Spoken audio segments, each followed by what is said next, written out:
লঙ্গাই কাটাকাল এলাকায় ট্রান্সফরমারের বিদ্যুৎস্পৃষ্ট হয়ে গুরুতর আহত হয়েছে এক যুবক। তার নাম কামিল হোসেন।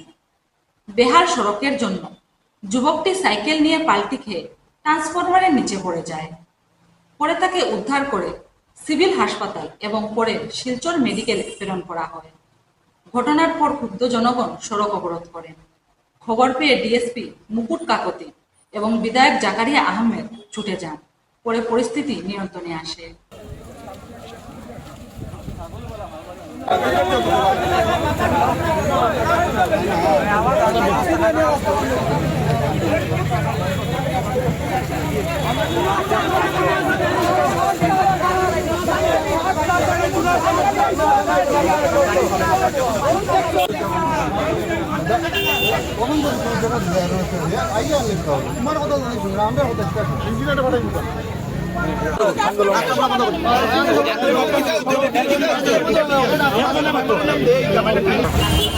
ব্যাপার হচ্ছে কি আমরা এই রাস্তাটা লঙ্গাই থেকে সানখালি মানে শনিবাড়ি পর্যন্ত আজকে 3 বছর থেকে রাস্তা সেকশন হয়েছে।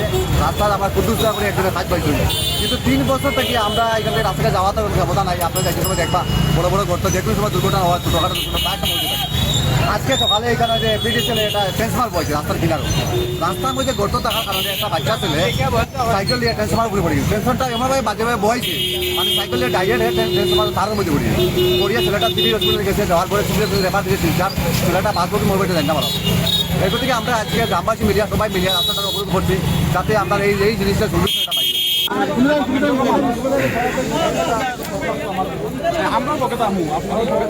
সরজমিনে আপনার এসে উপস্থিত হয়েছেন, কি দেখলেন, কি পরিস্থিতি রয়েছে এখানে? দেখুন, আজকে সকালে একটি ঘটনা ঘটেছে, মর্মান্তিক ঘটনা। ট্রান্সফরমার থেকে ট্রান্সফরমারে সাইকেল নিয়ে আসার সময় রাস্তা থেকে স্লিপ করে ট্রান্সফরমার পরে একটি যুবক সিভিল হসপিটালে নেওয়া হয়েছিল এবং সেই সিভিল হসপিটাল থেকে বর্তমানে শিলচর মেডিকেলে নেওয়া হয়েছে। অবস্থা খুবই খারাপ, শিলচর রেফার করা হয়েছে।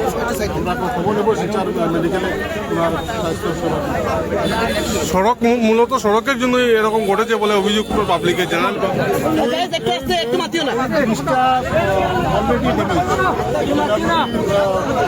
কথা বলছি, আমি বলছি আমাদের আমরা নতুন ব্রিজ কনস্ট্রাকশন করে এটা কমপ্লিট হয়ে গেছে, কিন্তু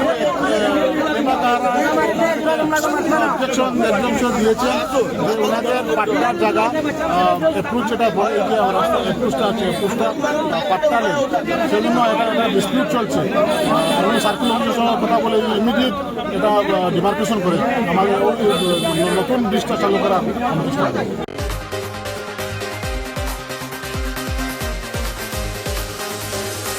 শিলচরের সংবর্ধনায় বাসলেন মন্ত্রী কৃষ্ণেন্দু পাল ও কৌশিক রায়। ইটখোলা বিজেপি কার্যালয়ে তাদের সংবর্ধনা জানানো হয়।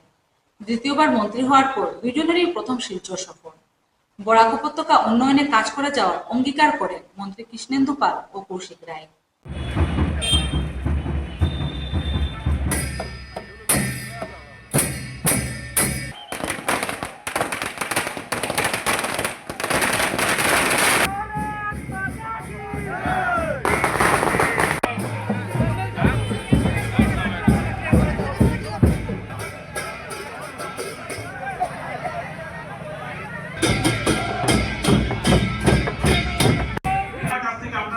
সবাই ফটো পেয়ে যাবে। সবাই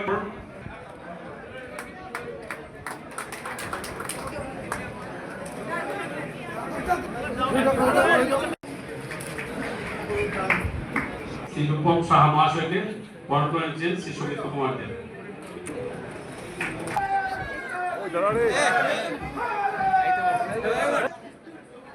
আমরা যাকে পেয়েছি কৃষ্ণেন্দু পাল মহাশয় কালকে আমি বনাব পারো আর কোনো অবস্ট্রাকশন যাতে নহয়। যে মহাসড়কৰ আমি কালি যেটো রিভিউ দেখিছো বা ডিসকাশনত ওলাই আহিছে যে মহাসড়কৰ মাটি অধিগ্ৰহণ হৈছে, জিঅ'টেক হৈছে, 3D হৈছে, তাৰ পিছত কেইটাবা মানুহে তাতে কিবা ঘৰ বনাইছে। এইটো যাতে নহয়, এইটো যাতে ডিসি স্ট্রংলি এইটো স্টেপ দিয়ে। আৰু বিশেষকৈ এডুকেশ্যন সেক্টর আমি যেটো কাছাৰ জিলাৰ এইবাৰ যেটো ক্লাস 10 বা ক্লাস 12 রেজাল্ট আউট হৈছে, তাতে আমি দেখিব পাইছো 29 পজিশন। তাৰ কাৰণে এইটো মানে সকলোৱে আমাৰ কবি হৈছে। আমি আৰু কৌশিক ৰায় মহোদয় বা সকলো MLA আমরা ডিসকাশন কৰিছো যাতে এইবার স্টুডেন্ট টিচার রেশিও 1:40 মিনিমাম, যেটো আমার এজ পার মানে আমার এডুকেশন সিস্টেম আছে 1:20, কিন্তু আমরা বিচাৰিছো মিনিমাম যাতে আমার গাঁও অঞ্চলত যাতে 1:40 যাতে এইটো আমার করা হয়। আৰু সকলো জায়গাত যাতে আমি পর্যাপ্ত পরিমাণে টিচার থাকার পিছতো চহরাঞ্চলত স্কুলত মেক্সিমাম টিচার তাতে আহি গ'ল, আৰু গাঁও অঞ্চলত স্কুলত টিচার কম আছে, স্টুডেন্ট টিচার রেশিও তাতে দেখিলে আপোনালোকে দেখিব 100:1। এইটো ডিসি মহোদয়ক আমি নির্দেশ দিছো যাতে খুব সোনকালে যাতে এইটো আমার মানে করে রেশনালাইজেশন কৰি সকলো ঠাইত সকলো স্কুলত যাতে পর্যাপ্ত টিচার দেওয়ার ব্যবস্থা করা হয়। যে বৰাক উপত্যকা উন্নয়নের কারণে সকলে একটা টিম হিসাবে কাম কৰিব লাগিব, বা আপোনালোকৰো সাজেশন থাকিব লাগিব। ক'ৰবাত যদি কোনো ইলিগাল কাম হৈছে আপোনালোকে আমাক জনাব, মেসেজ হোয়াটসঅ্যাপ মেসেজে জনাব বা ফোন কল কৰিব, যাতে আমি সকলে মিলি একটা টিম হিসাবে আমি কাছাৰৰ বা বৰাক উপত্যকাৰ উন্নয়নটো আৰু তড়িৎ গতিত আগবাঢ়ি যায় তাৰ কাৰণে প্ৰয়াস চলাইছো। মাননীয় মুখ্যমন্ত্রী ডক্টর হিমন্ত বিশ্ব শর্মা মহাশয়ের দ্বিতীয় সরকারের মন্ত্রী হিসাবে আবার দায়িত্ব পাওয়ার পর আজকে প্রথমবার বরাক উপত্যকায় আমি এবং আমার সতীর্থ মন্ত্রী কৃষ্ণেন্দু পাল মহাশয় এসেছি। দলীয় কার্যালয়ে এখানে আমরা উপস্থিত হয়েছি এবং আসার আগে আমরা আমাদের যে মহাসড়ক যেটা আমরা জানি ইস্ট ওয়েস্ট করিডোর, সেটা আমরা কাজ পরিদর্শন করে এখানে উপস্থিত হয়েছি। আগামীকালকে যোগ দিবসের কার্যক্রম আছে এবং যোগ দিবসের কার্যক্রমে মুখ্যত উপস্থিত থাকার জন্য আমরা এখানে উপস্থিত হয়েছি। প্রত্যেক মন্ত্রীদেরকে জেলায় জেলায় পাঠানোর সিদ্ধান্ত মুখ্যমন্ত্রী নিয়েছেন এবং আপনারা জানেন যে গতবার যে বিভাগগুলা ছিল এবার সেটা কিছু পরিবর্তনও হয়েছে। আমি গত বছর খাদ্য বিভাগের মন্ত্রী ছিলাম, food public distribution and consumer affairs এই বিভাগটা এবারও আছে এবং সঙ্গে দহুয়া যেটা department of housing and urban affairs এবং কর্পোরেশন, এই তিনটা বিভাগের মন্ত্রী হিসাবে দায়িত্ব পেয়েছি।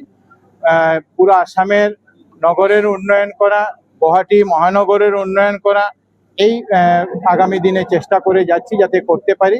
আর আগামী দিনে যাতে আমরা সবাই মিলে আপনাদেরও প্রচেষ্টায়, বরাকের জনগণের প্রচেষ্টায়, আমাদের মন্ত্রী কৃষ্ণেন্দু পাল এবং এখানকার সাংসদ বিধায়ক সবার সহযোগিতায় যাতে বরাকের উন্নয়নের জন্য মাননীয় মুখ্যমন্ত্রী ডক্টর হিমন্ত বিশ্ব শর্মা মহাশয়ের নেতৃত্বে আরো বেশি কাজ করতে পারি সেটা চেষ্টা করব এবং আপনাদেরও সবার সহযোগিতা কামনা করছি। এক সপ্তাহ হয়েছে বিভাগ পেয়েছি, কিছু কিছু প্ল্যানিং করছি। আজকে দিনে সেটা আমি বলবো না, কিছু কিছু প্ল্যানিং করছি। আজকে গতকালকে রাত্রে তড়িঘড়ি করে সিদ্ধান্ত হওয়ার পর আজকে আমরা এখানে উপস্থিত হয়েছি, কিন্তু আগামী বাজেট অধিবেশন যখন চলবে যখন মাঝে বন্ধ থাকবে তখন এখানে আমার বিভাগের আধিকারিকদের সবাইকে নিয়ে এসে শিলচরের যে মৌলিক কিছুগুলো সমস্যা আছে, জমা জলের সমস্যা, আরবান ফ্লাডিং যেটাকে আমরা বলি, ড্রেনেজের সমস্যা, ক্লিনিং এর সমস্যা, সেই বিষয়গুলো গুরুত্ব সহকারে কাজ করব যাতে শিলচর শহরের মানুষকে আমরা একটা ভালো নাগরিক পরিষেবা দিতে পারি। শিলচর ফ্লাইওভারের কাজ আমরা আগামী 1-1.5 মাসের মধ্যে শুরু করব। ল্যান্ড অ্যাকুইজিশনের যেটা প্রক্রিয়া, সেই প্রক্রিয়া ফাইল ইতিমধ্যে এখান থেকে গুয়াহাটিতে পাঠিয়ে দেওয়া হয়েছে, তো খুব তাড়াতাড়ির মধ্যে সেটা কাজ আমরা শুরু করব। আমি আশা করছি 1.5 থেকে 2 মাসের মধ্যে এটার কাজ আমরা আরম্ভ করব।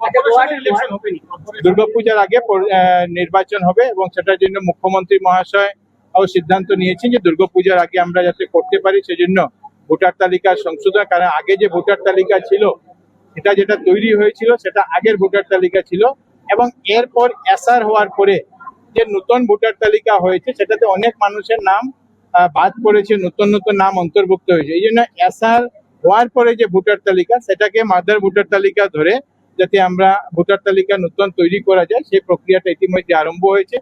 জুলাই মাসের মধ্যে সেটা শেষ হবে এবং আমরা প্ল্যান করছি যে দুর্গাপূজার আগে যাতে নির্বাচন প্রক্রিয়াকে শেষ করতে পারবো।